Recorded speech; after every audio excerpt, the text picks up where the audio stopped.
We're here with Mississippi College head coach John Bland. The Choctaws opened the 2017 season with a loss at Clark Atlanta this past Thursday night, an overtime loss, 32-29. Coach, thanks for your time. That wasn't the prettiest game in the world, a lot of penalties in the game, and it was some frustrating moments for both coaching staffs, but it was a hard-fought football game. It was. You know, they had some talent on their team at Clark Atlanta, and give them a lot of credit. Quarterback had started at Vanderbilt and did a really good job. You can see why he was as talented as he was and why he was at Vanderbilt playing in the SEC. He could throw the football, he could run, it was hard to contain.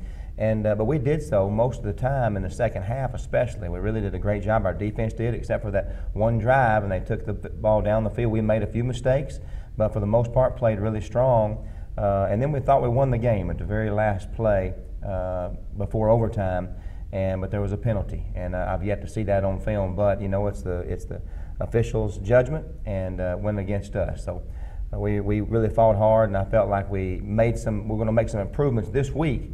But we were excited the way a lot of the game went. You know, as far as on all sides of the ball. I'm talking about offense, defense, and special teams. We saw some good things. We just got to continue to improve.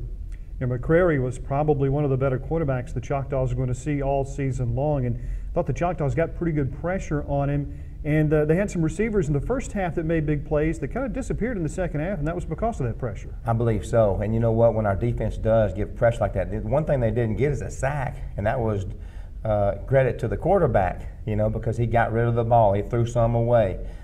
He scrambled and made things happen on his legs, and so that was he was really exceptional. And I don't think we'll face one better than him. I think we'll probably face some just as good, and some teams with offensive lines that are maybe stronger and maybe stronger in the running game. But they were talented. And I think what everybody found out, that you and the coaching staff already knew, and the players did too, that the Choctaws have a quarterback who can scramble. And Ty Jobe scored 3 touchdowns. I was really impressed with his footwork. Yes, he did a really good job there. Scored 3 times, and that was exciting to see, and was able to make things happen with his legs.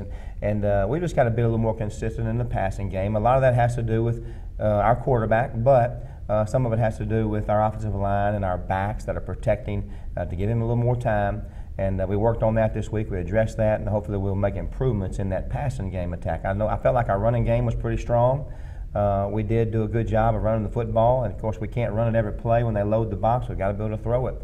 And some of that has to do with protection, some of it has to do with getting open and making catches, and our receivers did a good job of that. So we'll continue to work and get better. I feel like we did, though, this week. And if you count the quarterback, you've got 3 really good options running the football this year who can get you yardage every time they touch the football. No doubt. We feel real good about those guys. Of course, Tiberius and also Alizé did a good job. They ran the ball extremely well and ran hard. I was excited to see that. We've got other quarterbacks too, guys that'll get in the game. I know Kyron Williams has proven himself before. He's had a great week of practice. Also, Aaron Fizel is a big, strong kid. So Ty Jobe's just one, and he's done a great job for us, continuing to get better. But those other guys will get a chance to play a little bit as well. Receivers who were targeted last week, you had 6 guys who made at least 1 catch. Nobody made more than 3. So is it a matter of finding maybe who 1 or 2 go-to guys are, or you really want to spread the football out a good bit? Well, I'd like to spread it out just because you don't want to focus in on one receiver, and that tends to lead to better defensive pressure where they know this is the guy they want to go to. And of course, we've had that in the past with Marcel, where we tried to get him the ball an awful lot, and rightfully so. He was a great player and a great talent. But we feel like we got about a good players at several positions, especially at the wideouts and our running backs. So we want to get them all their touches, not just to keep their morale up, but because we think we will spread the field a little bit and then give the defense a little more uncertainty on where the ball is going. That helps us. You know, the Choctaws really controlled the clock most of that game, especially in the third quarter. There were 2 sustained drives in the second half that I think the Choctaws really showed they can move the football and hang on to the football too late. No doubt. We had 1 turnover, I believe, in the whole game, and that was good. It's that we'd like to have 0, but we really did protect the football pretty well. We did put the ball on the ground some when we snapped the ball. We had some errant snaps, and we missed some snaps. Just didn't handle them well, but when we got it, we gripped it pretty good, and we're proud of that. We got to continue to keep the football, though. We did have maybe a 15 or 16 play drive to start the half off. We were down right there by 8 points. We came out, we went down the field and scored, and then went for 2 and tied the game up. We felt like the momentum really shifted in our favor, and a lot of that has to do with just keeping that football. And when you have a real good quarterback on the other side, it's good to keep him on the bench instead of out on the field. Well, we got Southwest Baptist this week preseason. They were ranked number 18 in the country and lost on a last-second field goal last week. They've got a good dual-threat quarterback themselves. You're going to really have to count for him this Saturday. He is. He's not as tall as the kid we just faced from Clark Atlanta, but he is really good. He's elusive. He can throw the football as well.